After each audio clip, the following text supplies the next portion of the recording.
Hi, everyone. Good afternoon. I'm Madeline Grinstein, Pritzker Director at the Museum of Contemporary Art, Chicago, and I'm delighted to welcome you today to this keynote conversation with visionary designer Kerby Jean-Raymond. Today's program is the final event in our annual dialogue series, which has over 11 years welcomed innovative thinkers doing impactful work on issues of equity and access in open conversation with our museum public. I truly thank each of you for joining us today in this virtual space to discuss topics of urgent concern in our world and embrace social connection in these times of physical distancing. This year's dialogue is focused on the concept of inheritance and what that means in the public sphere. This year, we bring together artists, scholars, and audiences to consider the riches, debts, and cultural realities we all inherit as social beings. Museums are also holders of creative legacies. They care for objects and ideas in service of community. We must constantly balance thinking of what has come before with the current needs of our community, as well as anticipating the wishes of generations to come. I look forward to joining you all in listening to Kerby Jean-Raymond and learning from his experience, honoring creative and cultural legacies, while at the same time innovating in a field with entrenched and often inequitable systems and traditions. Today's format is a discussion between Kerby and the MCA's Chief Curator, Michael Darling. They'll speak for about 40 minutes, during which time we welcome you to add your comments and questions in the Q&A box if you are in the Zoom room. Following the conversation, Senior Curator January Parkos-Arnall will moderate a Q&A, sharing your questions and comments with Kerby. Before we start, I want to express my gratitude to the supporters of our dialogue season. Julie and Larry Bernstein, King and Caryn Harris, the Zell Family Foundation, Prins, John Hart, and Lois and Stephen Eisen. I want to point out that Julika Lachey will be providing ASL interpretation for us today. Hi, Julika. For those of you in the Zoom room, our technology is being handled by the MCA team of Casey Van Wormer and Matt Test, and we thank them as well. Now, on to today's program. Kerby Jean-Raymond is an American fashion designer who uses his label, Pierre Moss, to address larger concerns in society. His American Also collection has been recognized for its powerful messages in groundbreaking fashion shows. In addition to designing for his label, Kerby has collaborated with several brands, including Sean John and Fubu. Michael Darling is our chief curator at the MCA Chicago, where he recently organized retrospectives of Virgil Abloh and Takashi Murakami, two of the highest attended exhibitions in the MCA's 50-year history. Please join me in welcoming Kerby and Michael, and don't forget to join in with your questions and comments in the Q&A field on the Zoom room or in the comments on Facebook. Take it away.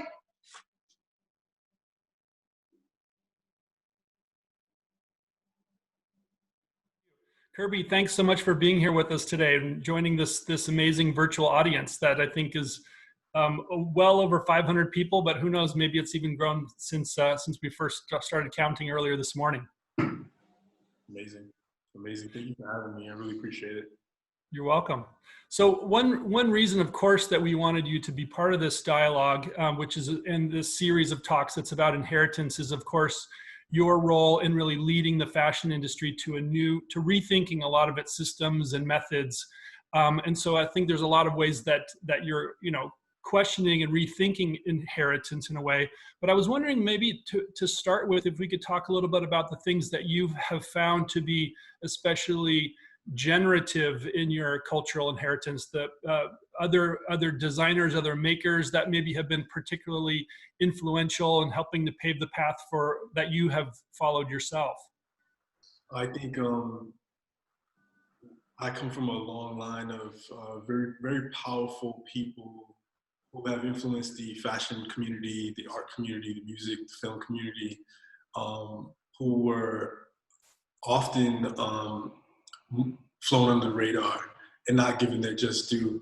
And, one of the things that we did with American Also was not only highlight things in popular American culture that make us, that were created and or taken from minorities, and people who were overlooked in this culture, but we also use the opportunity and use the platform to highlight specifically fashion designers that paved the way before Pierre Moss.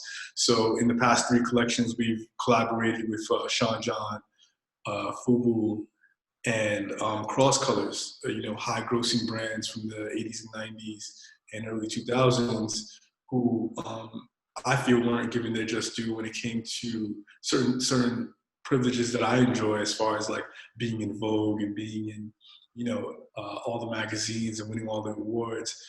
Besides Sean John, none of them were recognized by the CFDA and other governing bodies in fashion. So, as like this new generation crops up, which I'm proud to be a part of, with me, Telfar, Shane from Hood by Air, Virgil Abloh, Jerry Lorenzo, Samuel Ross, Grace Wells Bonner, Martine Rose, and just like a wealth of like just designers coming up and not afraid to speak their mind and not afraid to like authentically be them. I think it's important that we highlight our forefathers and give them their roses while they can still smell them.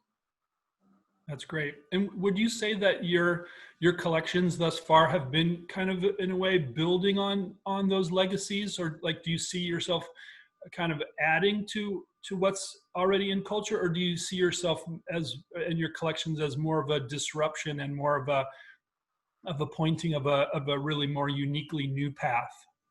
I think this is two-pronged.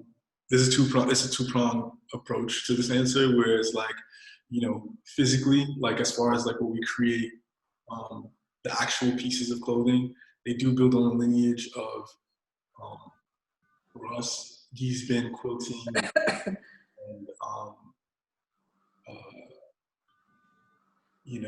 streetwear that was, very popular and prevalent in the 90s. There's a lot of draping and coutouring and a lot of use of color that stems from what we learned from Patrick Kelly and Willie Ware and things like that from the 80s. There were a lot of like independent couturiers and a lot of drag culture and LGBTQ culture, club culture from the 60s and 70s that we draw inspiration from. Our last collection was built upon the legacy of Sister Rosetta Tharpe, the Black woman credited for, often miscredited or not credited enough for her invention of what we now know as rock and roll. So there's a lot of expansion of the legacy and the lineage, not from just those brands that I collaborated from, but just from the culture at large. And I do believe that we place a lot of emphasis on them, but at the same time, we are disrupting in creating a lot of things that are new. And I think the one thing that Pierre Moss creates that is unique to the space is the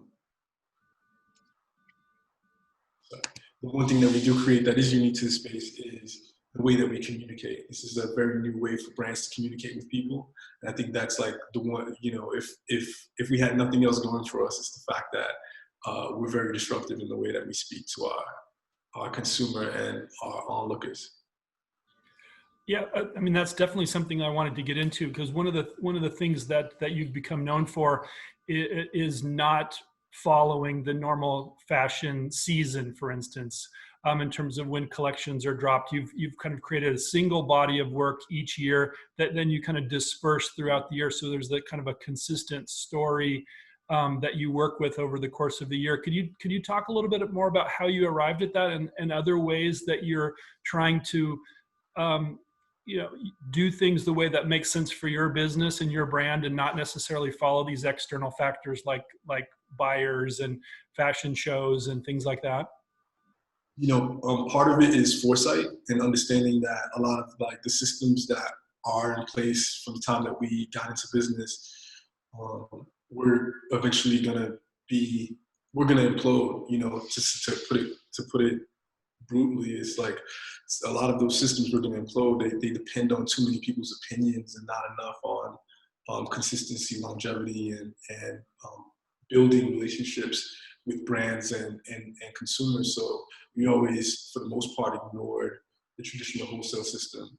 as far as like the calendar was created at a time before social media, you know, and a time before celebrities were invited to the front rows of runways. And you have to look at how inane the idea or the notion that we should remain obedient to a calendar that's created 60 years before our time, that doesn't speak to our values now. You know, the calendar was created, the fashion calendar, if anyone doesn't understand, was created in these shows were private. So these shows were private, and they would invite press and buyers, and the press and buyers would take their orders from the seats, and then, you know, have like little note cards. And if you look back at a lot of old fashion shows, you see like everyone in the audience, they usually have like these little note cards. So they're writing down the look. So I want look 1, I want look 2, I want look 3. The press is taking that because they're going to take photographs of that stuff, and 6 months later, when those issues are on the stands, the clothes would also be coming out. The buyers will be taking their orders and placing their orders within a short amount of time, and that stuff would be available in the stores 6 to 9 months later. Now, when you look at pictures of the fashion show, what's everyone doing? You know, they're not sitting there they're not analog. They're not sitting there with pen and a pad. They're sitting there with their phones, and a lot of them are live streaming or taking pictures and posting that to their millions of followers. Especially if you have celebrities in your front row, they're posting it to their millions of followers immediately. And now that stuff is instant for the consumer. So they're looking at this and they're seeing that the celebrity is liking this, or, you know, putting a fire emoji on it or something like that. So they want it now. And now you're going to tell them, like, you still got to wait 6 months. By that time, you've already lent it to all the celebrities. You know, it's your samples have been all around the world, and the production piece is going to hit the stores, and you want the same kid or the same young adult, the same young woman, the same young man who are paying attention, who've been paying attention to this single piece for the past 6 months, and like have like internalized what it looks like, what it feels like, and have seen so many different people in it. Now you're telling them, now it's your turn. They don't want to be last in line. They want to be part of the conversation. So, you know, it was a stupid, you know, I hate to call it stupid, but it was a stupid thing to take past 2009. And, you know, when we came in 2013, I was always questioning, you know, but I had old school publicists, and I had people who were doing things the way that they had learned, and they had been in the business for 20 years, and they were doing things that, but for me, it never made much sense. I was like, why am I'm throwing good money after bad? Why am I not just showing people stuff that they can buy now? Why am I showing people stuff that they have later? So this method works a lot better for us. It allows us to incubate the product more, and allows us to focus less on you know, putting dollars behind courting buyers and courting press, and more dollars behind putting the best product possible out, making the best shows possible, putting all of our energy into one singular halo event, and then following it up with, you know, smaller moments, whether it be campaign videos or micro content is what we call it in-house, or, you know, just things to incubate this. Because, like, you know, if this sweater costs $500, which it doesn't, but if it costs $500, that's a significant purchase. And, you know, no matter how much money I have, you know, I just moved into my house, and, like, you know, no matter how much money I have, I'm like online staring at the same chair maybe 40, 50 times before I spend a couple of $100 on it. So I can only imagine, you know, what it's like for most people, and even for me when I'm buying clothes, I have to, like, you know, get a rhythm with it, and pay attention to it. And it's not enough to see it on the runway for 7 minutes, and then again later on 6 months, and expect that to work. So, you know, this method with doing one show a year, the subsequent micro content, and the subsequent you know, micro pushes to the things have helped us achieve a really high sell-through. We don't go on markdown. We barely go on markdown. Sometimes we might choose certain things that we won't bring back, and we'll put those on markdown. But for the most part, we haven't had to. So all of our things usually sell at full price, and because we spare ourselves the pain of putting all the dollars into like all of these courtships of buyers and press, we're able to put the dollars into production and able to keep the cost at a reasonable price. You know, people still complain on Twitter that stuff is too expensive. We're getting there. It's gonna take us. That's great. Well, another thing that you've become known for, I know some of the peers, the list of people that you mentioned at the top of that comment is an incredible class of new talent that are out there really changing the fashion world. And one of the things that you've done is to really take the fashion show and turn it into an event. I think your last fashion show had 3,000 people there and a 75-person choir. Can you talk a little bit about, again, maybe even from a business standpoint, what those events like that do for the brand and how you see them fitting into the rest of your creative activities? I mean, naturally for me, I'm like, I like to be a host, and I like to bring as many people together as possible. So it was always my intention to, you know, make what I do so viable that I can trick the entire fashion industry to come to my neighborhood, which is what we did with the last show. So we got, you know, typically in New York, all the shows are held downtown Manhattan, and I got everybody to come for collection 2 to Brownsville, and then for collection 3, I got everybody to come to East Flatbush, where I'm from. And that was the most important part of it. It was less of a business decision, but as it pertained, but ultimately it works because what we're able to do is we're able to create enough content there to last us a year. We're also able to get as many people front-facing and interacting with us and partying with us and be part of our environment, because we really respect the community that we built around us. You know, we joke a lot that Pierre Moss is like what we could host spring break if we wanted to. We could just become party promoters at this point. But we have a really cool way of curating like-minded people into spaces, and it starts from what we give off with our brand. We convey a message that's well researched, educated, timely. We naturally care about people, and the people that we attract also share in those values. So, you know, it makes for great celebrations when everybody comes together for our fashion shows and for our parties and things like that. I mean, the way you talk about that, it sounds to me almost like a redefinition of what people maybe used to talk about, like a lifestyle brand, you know, where maybe that might have been just the image of what you felt like you were presenting to the world when you were wearing a piece of clothing or carried a certain handbag. But what you're talking about is much broader. It sounds like it incorporates community, incorporates music. And I mean, is that sort of where you're going, where this is not just about this cool hoodie that you're wearing, but it's about a bigger ethos that can invite more people into the vision? Yeah, you know, from day one, I've been trying to create a world, and you know, in order to create a world, you have to start somewhere. You know, you have to build. We're essentially building an ecosystem, and eventually, it's going to transcend clothing, and that's really my hope. You know, like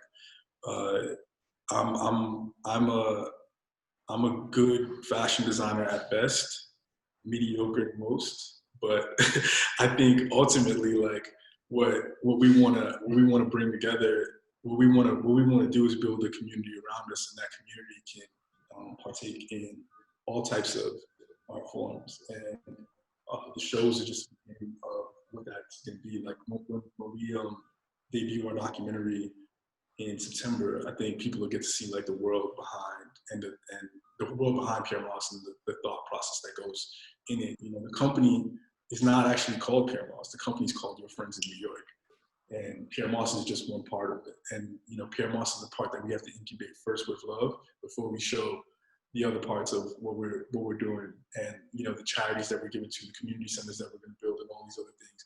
But you know, I'm comfortable having this conversation now because I respect the audience that MCA brings, but it's not something that I would go out and say to the press and be like, oh yeah, Pierre Moss is one part of the idea.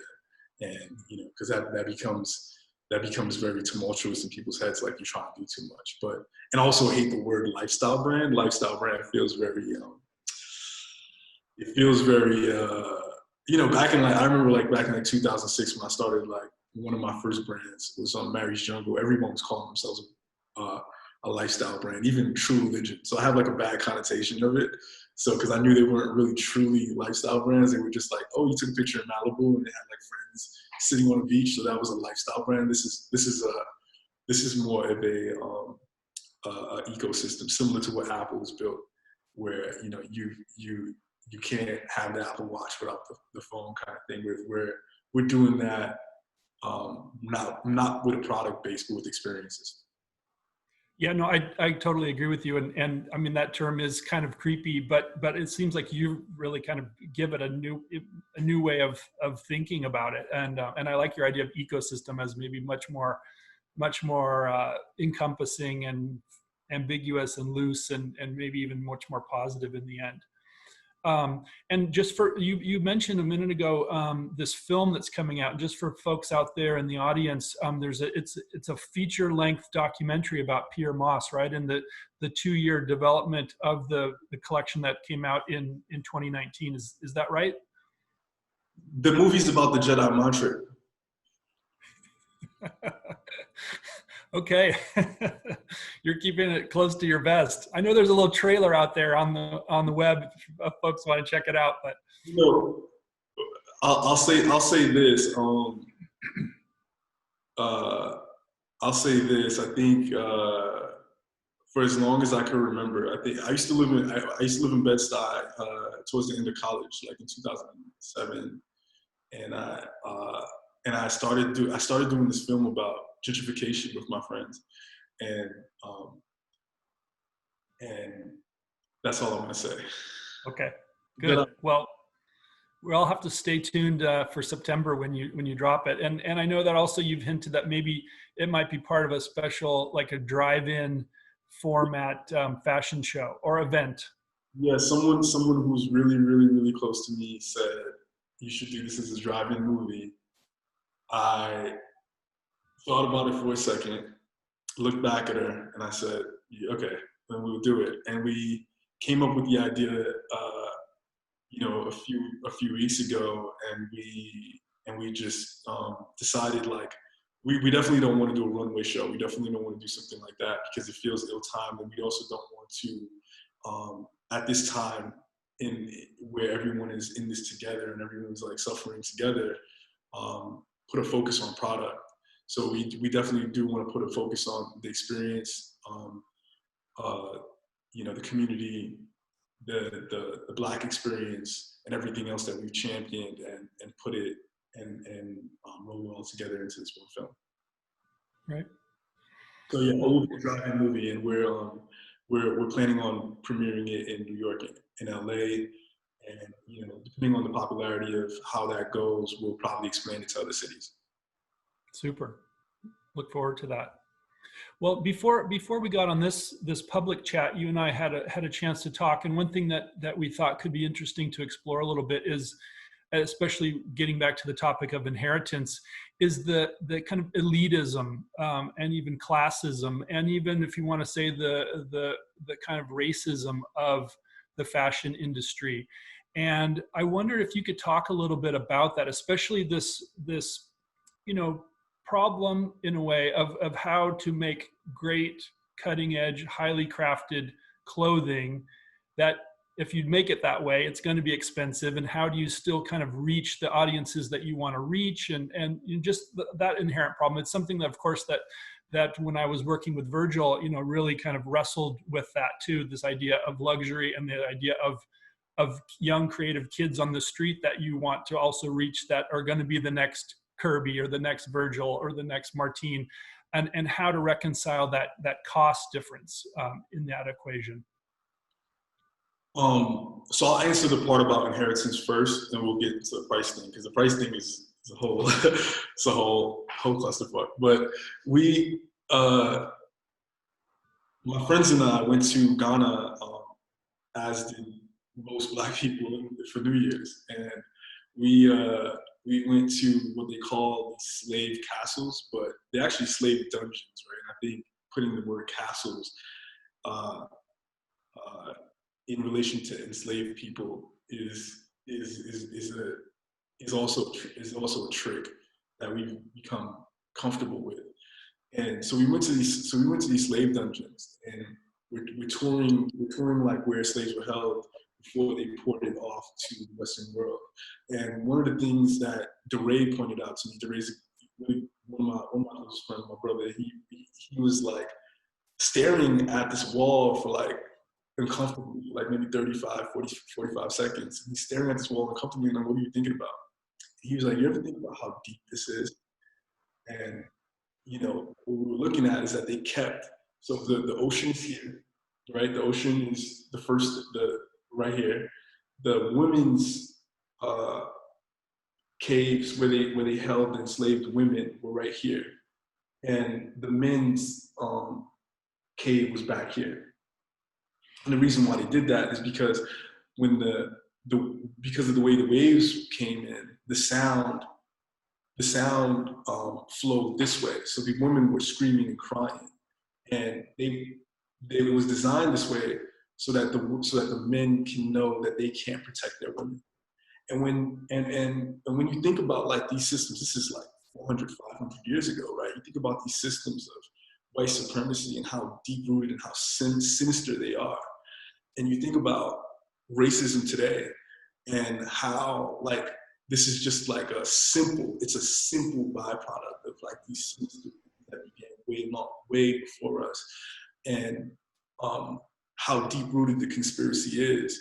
It's like, you know, I don't want to come off and start to sound like Dr. Umar Johnson or anything like that. That's not my shtick, but I'm definitely harping on the fact that we've become so comfortable with white supremacy, the concept of whiteness, the concept of blackness, that we believe it.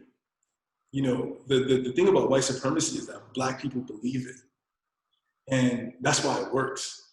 So one of the things that we do in our work constantly is like holding up this mirror so we can see how ridiculous this thing is. And hopefully, you know, one by one, like you know, with whatever we do, whether it be like, you know, owning our own music, or, you know, championing our own brands, or championing our own accomplishments and things like that, to start to like take our power back internally, because it's an internal issue. And I mean, obviously there's systems, you know, and all the systems that are around us and the systems that are at play are so much, they're collapsible. You know, they're collapsible, and it requires a level of like, it requires a level of just like not caring about them and not having any respect for those systems, and for us to like finally get past them. So we're in this like weird conundrum constantly where we're like, who's in charge? Who are we inheriting from? Like, why are these conversations important? Should artists be having these conversations? Well, I think if we want a different future and a different outcome, then yes, we do have to have these really uncomfortable conversations that I hate having. But we also have to understand that these things started before there was navigation. There was before, you know, people were steering their ships to go kidnap people before there was navigation systems. Can you imagine making it to like an unknown like grocery store right now without your phone? So you imagine how sinister you have to be to find a continent. You know what I mean? Like there's a drive there, and like these systems continue today. And we have to like take our power back. And what we do constantly is just like drill in that these things are fake, and that that we don't have to buy in. You know, like they're gonna keep working as long as we keep buying into them. So oftentimes what we do, and as flawed as this statement could be, oftentimes that what we do is just kind of like just show us I just use the platform to show us and show ourselves, and even sometimes even to remind myself how ridiculous these systems are and how powerful we can be if we let them go and we let the notions and the beliefs of them go. So, you know, what we're constantly doing is battling the head start. So now when you get into pricing, you get into why things are a certain way, you know, and why we're constantly being criticized. If you search Virgil's name right now in Twitter, and you search my name, you search Jerry's name, or Sam's name, anybody's name, somebody's probably gonna say, love the clothes, but it's too expensive. But that idea and that question doesn't come up for established Italian brands and established white brands and things like that. It only comes up for us. Whereas, like, we don't have the head start, and we do have to pay a little bit of a luxury tax to each other so that we can build businesses. It's not just like the other thing too is that this concept is it's just me. It's 20 people working at Pierre Mont's. It's not just me. You know what I'm saying? So like, imagine if I make this T-shirt for $15 and I sell it to you for 20, now I got to split that $5 up between 20 people. And how the hell am I ever going to move forward so we can at least get to third place in the race? You know what I'm saying? Or at least get to second place in the race. Like, how are we going to do that unless we catch up? So it's a loaded concept. And but I think ultimately we have to think about where we started and how do we catch up. Yeah, that's a great point. And I mean, the other thing, of course, that's looming in the background too is the, you know, sometimes near slave labor conditions that are used in order to make cheap fashion, right? So, I mean, is that something that also enters your thinking too about some ideas about sustainability and kind of who's harmed as products are put out into the world at certain price points? I remember. I won't say any names, but I remember one of the companies I used to consult for. The owner of the company went to Vietnam to do a surprise inspection on one of the factories. We saw that 2 women were chained had their ankles handcuffed to the sewing machines because the foreman of the shop said that they kept on taking cigarette breaks. So we gotta think about who are those people, right? These are brown people. These are black and brown people. These are whether they're Asian or what. These are not the majority. And in order for us to like catch up, we have to break out of those systems. Those systems that made other people rich can't continue to enrich us because then we just become the oppressor. So we have to be cognizant of sustainability. We have to be cognizant of slave labor and all these different things. Everybody who works for us gets a fair wage. You know, every collaboration that we do has to donate back to our community. Like all of these different things, we have to pay attention to because ultimately we have to keep chipping away at the head start. So we can't keep playing like I'm gonna go over there because it's $5 less game. Us as Black people don't have the luxury to do that for each other. Like we should be paying for our favorite artists' records. We should not be streaming those things. There's a reason why the Black dollar leaves the Black community so much faster. It's not because we don't want to spend with each other. There's a lot of times businesses don't sustain long enough, and we don't trust each other's businesses enough because we know that they're not going to sustain. But how do we change that? We have to like patronize each other long enough. We have to make sure that the only businesses in our communities that survive are not just the mom and pop restaurants and the discount stores. We have to make sure that we have our own things, our own luxury brands, our own fast fashion brands, our own plant stores, our own movie theaters, our own Starbucks, version of Starbucks, whatever those things are, so that we can have a say in the conversation. And I know capitalism is not the end all, the be all of what's going to essentially erupt these systems,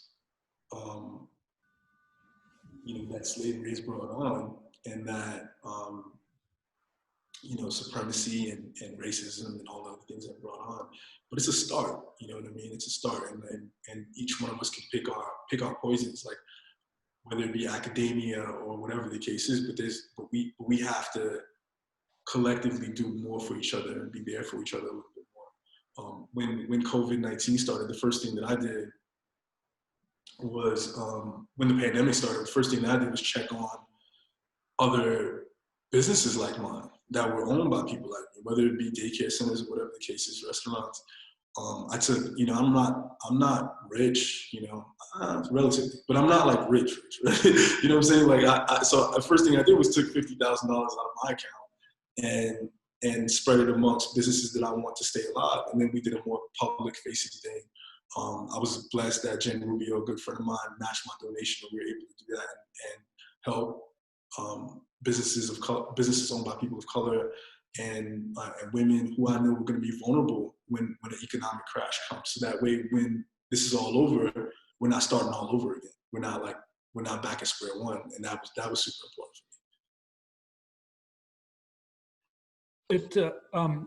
It's interesting that through those questions, and especially as we started getting into the ideas about white supremacy and things like that, I think it's a great segue to this amazing video that you just did, which I think is your first directorial effort, but you made this amazing music video for the hip hop artist Wale. And could you talk a little bit about that?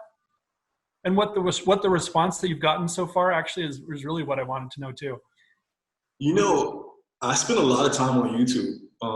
I spent a lot of time on YouTube, like watching car videos and like watching, like lately I've been watching like a lot of pitmaster videos because I've been home, so I've been barbecuing a lot.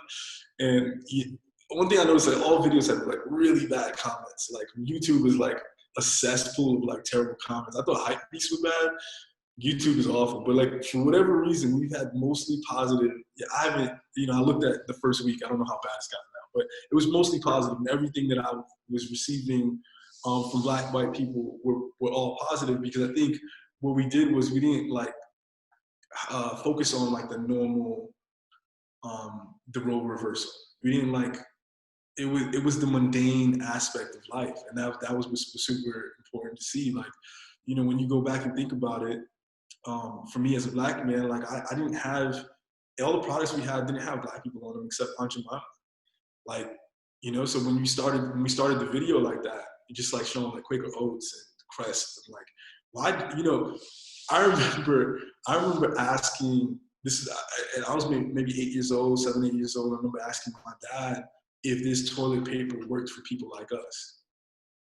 It, like stuff like that, you know. And then you get out into the world and you realize like you know, the world's kind of pushing you around. You're always secondary. You're always like second-class citizen. And you're always like trying to dress up the fear. So, you know, you put on the chains. I wear a lot of jewelry sometimes, and you know, you put on the chains. You buy nice cars, and sometimes it's not for you. Sometimes it's just so you can feel safe. It's like a hey. A lot of times, like literally just having this conversation, you know, for me, I'm a car guy, but a lot of my friends, they drive nice cars because they feel like this is an indication to the police that, hey, I know somebody. I have a good lawyer. Don't pull me over. I never get pulled over in hypercars or supercars. If I was, you know, driving like a normal car, which is the reality of a lot of people, you get pulled over more. So that's just my personal experience, you know, without doing anything. I also grew up in a neighborhood where I was being stopped and frisked constantly. So you have like this mundane reality of just like what every day looks like. And I just wanted a normal day of him going to go visit his dad. I didn't want to make it into a thing about an indication of the society as a whole. I just wanted to give like just a day in the life of someone we all know, and what that looks like, what those everyday challenges look like. What does a lack of representation mean for yourself? What does it mean for you getting ahead? And what does mass incarceration mean to the family structure? And what I wanted to do was not leave it on the note where it's like, okay, like this is just some revenge fantasy. I wanted to spice in actual footage, like a montage of footage, which my editor was really, really good at finding. And we ended it with the video from Elton prison with our brother being locked in prison with his cellmate who was obviously suffering from COVID-19, and no one cared enough to move him out of there, put him in the cell, and ultimately he was in solitary confinement for having a cell phone, and his health wasn't checked. He wasn't ever tested for COVID-19. We had to get the permission to use the video from his family. So, you know, I wanted to like show, I wanted to show what the everyday reality is of a generation who lacks representation and who has to constantly deal with over-policing. It's like. Right. Well, we posted a link to the video in the chat for anybody that hasn't seen it, but just the quick recap of is that you basically filmed a kind of a day in the life of a young man, but sort of flipping the white dominated culture and turned it into a black dominated culture. So this white man, young man, wakes up sharing a bed in the projects, goes through his daily life, hassled by the police, kicked out of the Starbucks, and all these things that happen to black people and brown people on a regular basis. And you've just, it's a super simple concept, but it's amazing how provocative and thought-provoking it really is in watching it. So I congratulate you for just a really beautiful piece of filmmaking. Thank you. And now I have the bug, so let's see what I'm yeah. Well, I mean, I could sit here talking to you all day long, and I hope that we'll have a chance to talk again later in person, but I think we've come to the time where we can open it up to some questions from our audience. So I think January is going to join us and help pitch some questions, primarily to you, Kerby, because you're the one that we all want to hear today. Hey, Kerby. Hey, Michael. This has been amazing. So I've been trying to read all the comments and questions while I've also been listening to you. So I'm going to try to synthesize some of these because we have many, many questions coming in, as I'm sure you can imagine, with such a complicated and beautiful set of thoughts. So one of the main questions that a lot of people are asking is just about the process, and of course about, especially right now, what you recommend people be doing who have a creative process or trying to break through. The importance of mentorship is something that Shelton Hawkins was asking about, and what that looks like right now in this COVID era. Brooklyn Phelps was remembering that you talked about being locked in an interview with Jeff Staples, and what locking in looks like to you in this quarantine time. So, you know, what are these young designers, what should they be doing right now? Mentorship seems difficult in this time.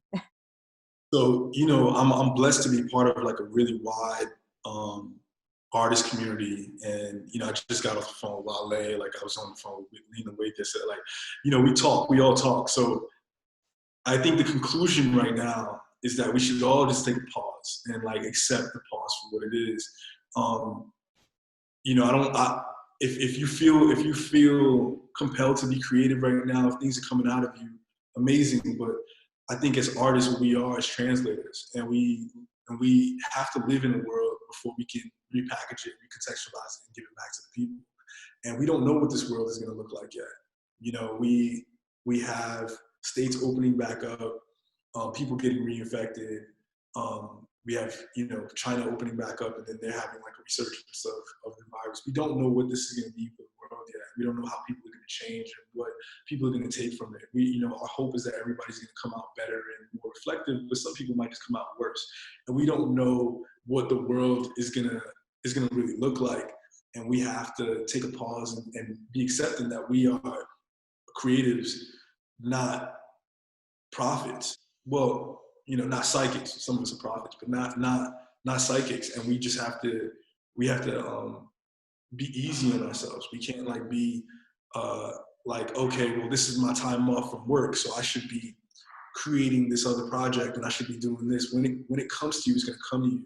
And when Pierre Moss and like the idea of this fashion, this company came to me, it was a 2-week like lightning. It just like, and I saw the next 3 years, and this was in 2012. And I saw the next 3 years, and then in 2015, towards the end of that initial cycle, I had like another awakening, and then I saw what you're seeing now. But I didn't get to work on this iteration of Pierre Moss, collection 1, 2, 3 cycle until I was completely locked in, completely like spiritually sound. And it takes a while, you know. It's like people want to tell you that it's easy and that you should just be creative all the time. You can't. Like, you have to actually go live in the world. So, you know, my best advice to you is to go walk. Go walk. Go pay attention. Like, go take some pictures. You know, that's what we've been doing. Like, we're working on Joey Badass's album right now. And, you know, I'm not trying to create a new concept. I'm trying to just take pictures of the world. And, you know, we have 2 great photographers and a great director working on his project. And we're bringing on like Makai Carter to work on his project and other people. But everyone is just, let's like recontextualize what we're seeing in the best and the most beautiful way, so that we can repackage it for the people, and we can be keepers of the time. That's what we really are. It's like, you know, Nina Simone's famous quote about the time that you guys should look up, but we have to reflect the times, and we have to live in the times in order to reflect them. So we don't feel so much pressure on yourself to say, oh, I have these 3 weeks off of work and I should go be building a brand new clothing line or putting out a brand new album or something like that. You're just going to drive yourself nuts, because that's not what an artist means. That's incredible advice that I'm going to personally take to heart. Thank you. And hopefully many of our other viewers will as well. LNO, talking about this ecosystem that you were just mentioning, you know, this creative ecosystem that you're a part of and that you thrive on. Thinking about how do other organizations in the community think about building those bridges?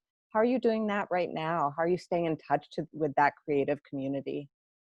You know, it starts with having a genuine friendship with people. It starts with, you know, one of the women who raised me when my mom passed, my aunt, she died at the beginning of this, and that was really hard for me. And, you know, I was shut off, and the people who naturally checked in on me, those are the ones that I started to, you know, dialogue with first. And it's this organic thing. It starts with a real friendship and a genuine care for people. Don't force yourself to speak to people because you used to see them at the party. Like, now is the time to just like really take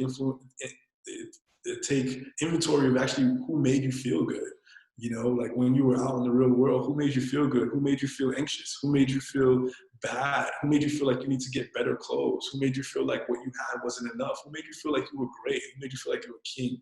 Like, focus on those things first and build off of that. Build your community off of people who actually made you, who championed you, and then deal with the rest later. You know, and you know, the best thing that can come out of this is you come out with a soul army. You know, people who really actually give a shit about you, because now's the time to have those 2-hour-long phone conversations and just say, how's your mom? And where are you really from? Tell me what it was like on the block that you grew up on. You know, and those are the types of conversations that I've been having with people. And then in the end, you know, after like getting to learn people a lot more, at the end of those conversations, then we talk about work, or we'll talk about what we think the next phase of the next iteration of Earth is going to look like, and whether or not Mother Nature is giving us a message. You know, like, some people believe that, some people don't. Some people, you know, some people think this is a bio attack. Whatever the case is, like, talk about those things, dialogue, get everything off your chest, and those communities that you're building around you will strengthen, because these are people, when you go back out in the world, that really know you and really care about you. Love that. I'm going to take that image of the soul army with me on this. And I'm sorry to hear about your aunt. That's awful. Glad to hear that you're rallying in that community. Maxwell Murray is a student here at DePaul. Thanks for joining us, Maxwell, and majoring in African Black diaspora studies. Wondering how significant research, knowledge, and truth is in the process of building Pierre Moss. You're obviously building community so much, and we often talk about the community you're building, but how are you thinking about that Black diaspora?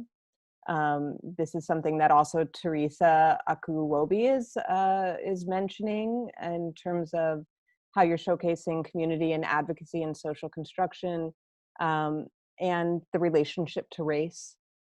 So, you know, Alexis Skaggs is pointing out there's a centering of Blackness and Black people that leads to a lot of heavy topics, but how you're sustaining that. So research, the centering of this very specific community, and what that is doing as it leads to some pretty heavy topics, I'm sure, in this research that you're doing. Yeah, you know, so I'll start by talking about the research process. Like we also joke that we're a research company sometimes. We tend to want to believe one thing or another. Even within our research, we have our own, you know, innate biases. But we try to lead as factual as possible and try to connect what we've learned to where we are today, and what we try to research the most and put front and center more than anything is the powers that we've always had, inherently had, and how they can benefit us today and the issues that we deal with. Centering the Black community is just what I do, because it's the only community I can speak to, because that's what I'm of. If I were to be talking about the Asian community or the Native American community, I'd be a fraud, because I don't know that world, and I was never amongst that world. You know, besides being Black and West Indian, the closest I've ever been to another group of people is probably Latinos, and I'm not going to go speak on their problems, and unless they overlap with ours. So, you know, it's this constant need of being, it's this constant like desire to be true to who I am, and not speak out of turn for everybody else. But that just opens up a lane for other creatives to speak about those cultures. You know, I was notoriously frustrated with a publication a few months ago. It feels like years now, but it's like a few months ago. We won't name that publication, but I wrote an open letter to them, and the main criticism was to the editor was focus on your own people. Like, why are you putting Black choirs in your stuff? And like, why are you milking Black creatives for what they are just to create content? And you have this amazing platform, and if you want to highlight cultural experiences and not just make tragedy porn, why not highlight who you are, whether it be Eastern Asian or Islamic or whatever the case is. Focus on your own thing. So I try to stay true to that, and take my own advice and focus on what I know versus trying to be a mouthpiece for every problem that's happening in the world. Yeah.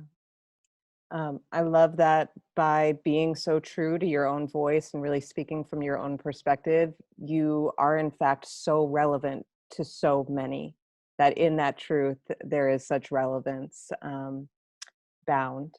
Zakia Najiba is also asking about your work being in conversation with history and what you're thinking about Black design history in particular, and how you're reestablishing new ideas with fashion at large.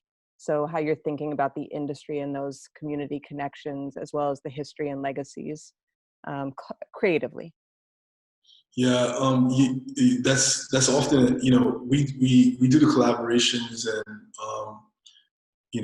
in my interviews and every time I have a platform, I try to highlight other designers and other people and other creatives and artists and musicians and things that I feel like are doing the work as it pertains to highlighting the positive parts of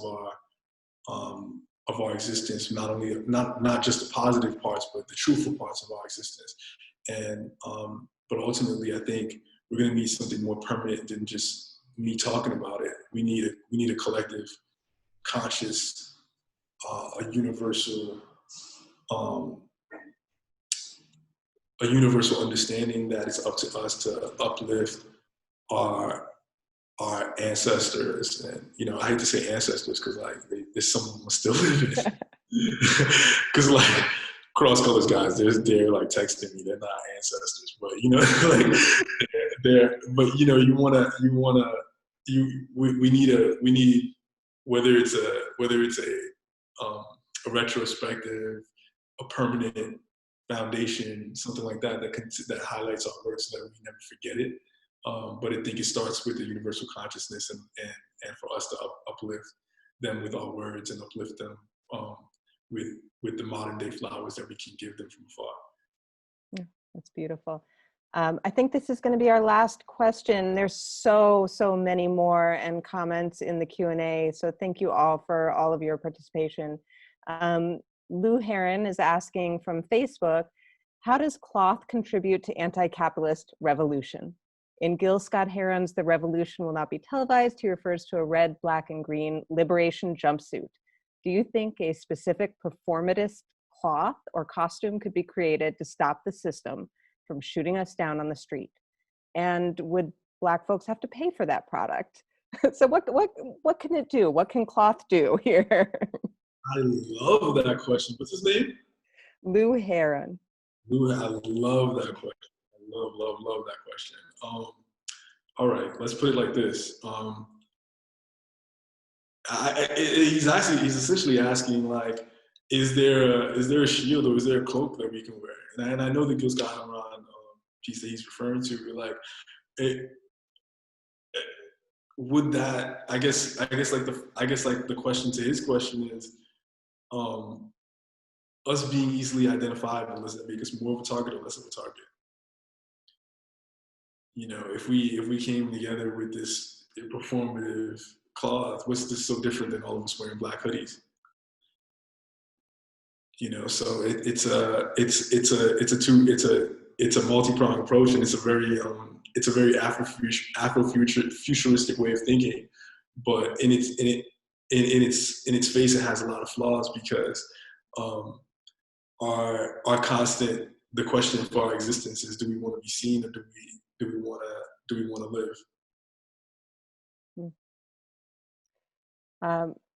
Michael, I'm going to send this back to you. Kerby, thanks so much for spending all of that time on the questions that our participants are asking, and thank all of you for joining us with your incredible thoughts. We've sent several of them through so that other people can at least see those questions, even though we weren't able to address them all.